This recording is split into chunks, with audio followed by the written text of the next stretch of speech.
16 വയസ്സുള്ള ഒരു പെൺകുട്ടി ഗർഭിണിയായി. കാമുകന് വേണ്ടിയിട്ട് വീട്ടുകാർ കാവലിരുന്നു. എന്താ കഥ എന്നല്ലേ? 16 വയസ്സുകാരിയായ അനഘ ഗർഭിണിയാണെന്നറിഞ്ഞപ്പോൾ ആൾക്കൂട്ടം മുഴുവൻ ഞെട്ടി. ഗ്രാമത്തിലെങ്ങും അടക്കം പറച്ചിലുകൾ നിറഞ്ഞു. നാട്ടിൻപുറത്തെ മാന്യമായ കുടുംബത്തിന് അതൊരു തീരാ കളങ്കമായി. കാരണം തിരക്കിയവരോടെല്ലാം അനഘ മൗനം പാലിച്ചു. അവളുടെ കണ്ണുകളിലെ ഭയോ ലജ്ജയോ ഒന്നും ആയിരുന്നില്ല.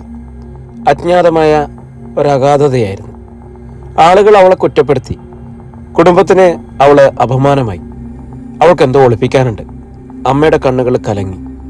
എല്ലാം ഇവള് വരുത്തി വെച്ചതാണ്. അച്ഛൻ കോപം കൊണ്ട് വിറച്ചു. എന്നാൽ അനഘയുടെ ഇളയ സഹോദരൻ ആദി മറ്റൊന്നാണ് ശ്രദ്ധിച്ചത്. ചില രാത്രികളിൽ എല്ലാവരും ഉറങ്ങിയ ശേഷം അനഘയുടെ മുറിയിൽ നിന്ന് നേരത്തെ അടക്കിപ്പിടിച്ച സംസാരം കേൾക്കാം. സംസാരത്തിന് ഒരു പ്രത്യേക താളമുണ്ടായിരുന്നു. അത് ഒരാളുടെ ശബ്ദമായിരുന്നില്ല.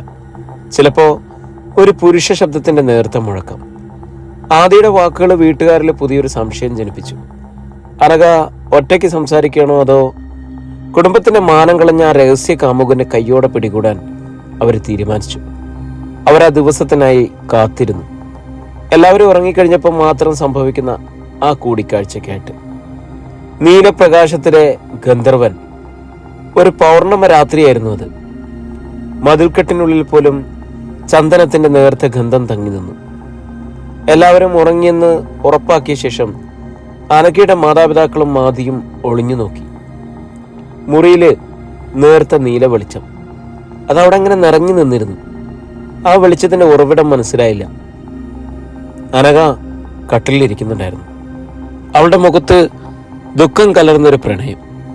അവള് ആരോടൊന്നില്ലാതെ സംസാരിച്ചു. നിങ്ങൾക്ക് എന്നെ ഉപേക്ഷിച്ച് പോകാമായിരുന്നു.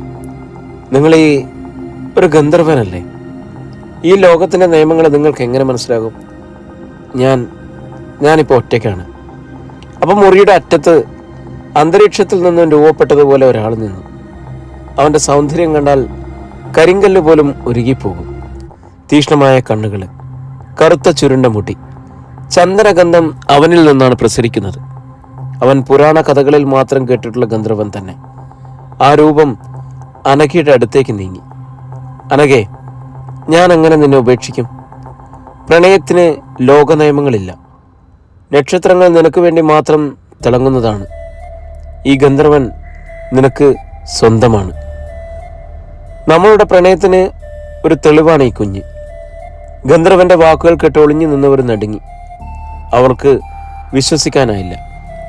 അവരുടെ മകൾ ഒരു ഗന്ധർവനിൽ ആകൃഷ്ടനായിരിക്കുന്നു. അതല്ലെങ്കിൽ അവളുടെ പ്രണയിതാവ് ഒരു അപ്സര ലോകത്തിലെ ആളാണ്. അച്ഛൻ വാതിൽ തുറന്ന് അകത്തേക്ക് പാഞ്ഞെത്തി.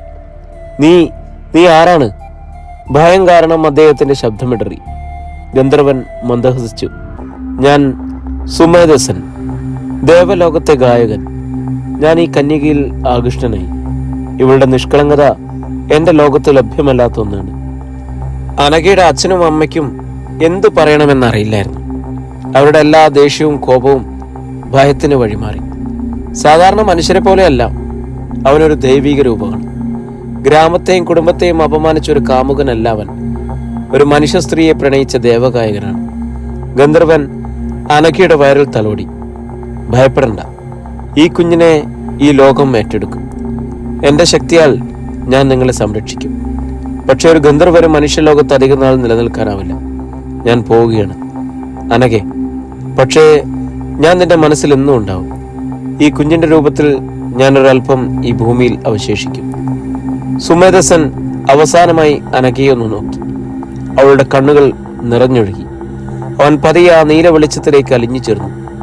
ചന്ദനഗന്ധം മാത്രം ആ മുറിയിൽ ബാക്കിയായി. പുറത്തു വന്ന മകളെ അവർക്ക് കുറ്റപ്പെടുത്താൻ അവർക്കാർക്കും കഴിഞ്ഞില്ല. ഗന്ധർവന്റെ സ്നേഹത്തിൽ പിറന്ന ഒരു കുഞ്ഞ് ഒരു സാധാരണ കുഞ്ഞായിരിക്കില്ലെന്ന് അവർക്കറിയാമായിരുന്നു. ഗ്രാമത്തിന്റെ അടക്കം പറച്ചിലുകൾക്കിടയിൽ അവർ തങ്ങളുടെ മകളെ ചേർത്ത് പിടിച്ചു. കാരണം അവൾ ലോകത്തിലെ ഏറ്റവും പരിശുദ്ധമായ പ്രണയത്തിന് സാക്ഷ്യം വഹിച്ചവളായിരുന്നു. ഒരു ഗന്ധർവന്റെ പ്രണയം.